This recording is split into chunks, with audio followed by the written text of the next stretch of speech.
अस्सलाम वालेकुम to everyone. कैसे हैं सब लोग? ठीक हैं। देखिए बेटा, आज हम जो है क्लास 10th फिजिक्स और उसका चैप्टर नंबर 12 है और लेक्चर नंबर 7, जिसमें आज हम एक एग्जांपल सबसे पहले डिस्कस करने जा रहे हैं। ठीक है जी। एग्जांपल जो है लास्ट टाइम हमने टोटल इंटरनल रिफ्रैक्शन को डिस्कस किया था, उसी से रिलेटेड एग्जांपल है। हमने एग्जांपल नंबर है 12.4। सबसे पहले भाई डेटा आपने बनाना होता है, तो डेटा में देखिए हमें क्या क्या चीजें गिवन है और क्या फाइंड आउट करना है। Find the value of critical angle for water. ठीक है, आपने क्रिटिकल एंगल फॉर वाटर ये आपने फाइंड आउट करना है, जिसको हम सी से डिनोट करेंगे क्वेश्चन मार्क। उसके अलावा हमें गिवन है रिफ्रैक्टेड एंगल। तो रिफ्रैक्टेड एंगल कितना है? रिफ्रैक्टेड एंगल जिसको आप डिनोट करते हैं स्मॉल आर से, वो दिया गया है 90 degree. The refractive index of water भी हमें गिवन है। रिफ्रैक्टिव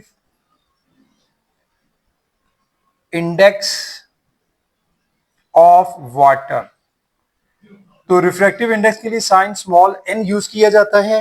कितना है जी? 1.33। ये आप लिख लें। उसके बाद अब हम चलते हैं, और ये जो है वाटर से एयर में आगे बताया उन्होंने, and that of air is 1। यानी आप यहां से एयर में जो है वो इसको लेके जा रहे हैं। तो आप पहली बात ये समझ लें कि मैंने लास्ट टाइम आपको एक बात समझाई थी। इसका जो फॉर्मूला तो मैंने आपको बताया था, लेकिन इसका फॉर्मूला चेंज हो जाता है कि अगर हम लोग रेयर से डेंसर में जाते हैं। वो तो मैंने आपको बताया था कि n equal to sine i over sine r होता है।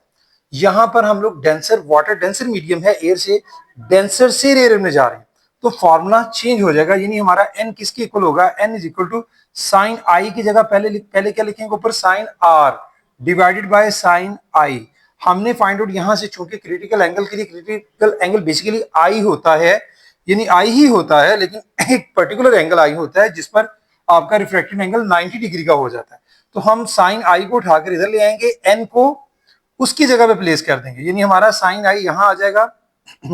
Sign i is equal to sine r divided by n. इसमें हम वैल्यूज पुट कर देंगे।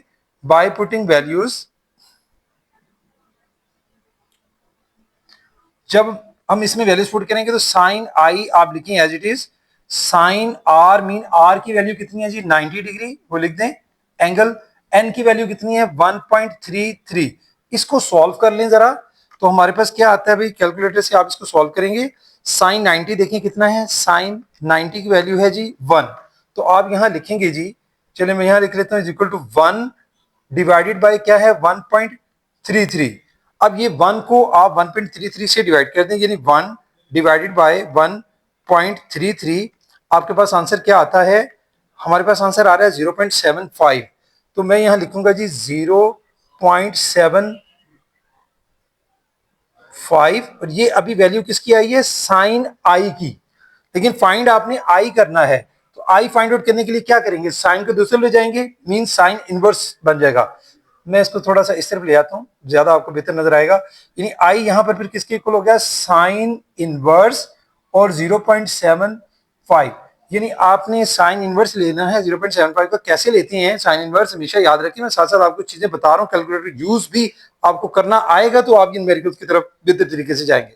शिफ्ट दबाते हैं पहले, शिफ्ट के बाद आपने साइन दबाना है, तो ये आपके पास साइन इनवर्स होगा। साइन इनवर्स कितना है? 0.75। तो देखें वैल्यू कितनी आ रही है? 48.59 है, जिसको मैं 48.6 लिख सकता हूं। यानी आई जो है मेरे पास आ रहा है 48.6 डिग्री।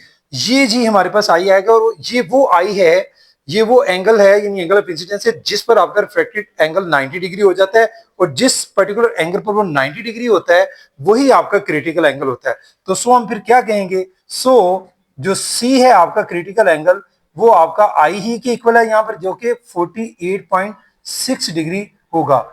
ये था भाई हमारा आज का टॉपिक। छोटा सा मैंने आपको आपके साथ शेयर किया है कि ये एग्जाम्पल जो है आपने देखें बेटा, जितनी भी एग्जाम्पल्स होते हैं, न्यूमेरिकल्स होते हैं, मेरी वही बात है आपके साथ, अपने हाथों से प्रैक्टिस जरूरी है।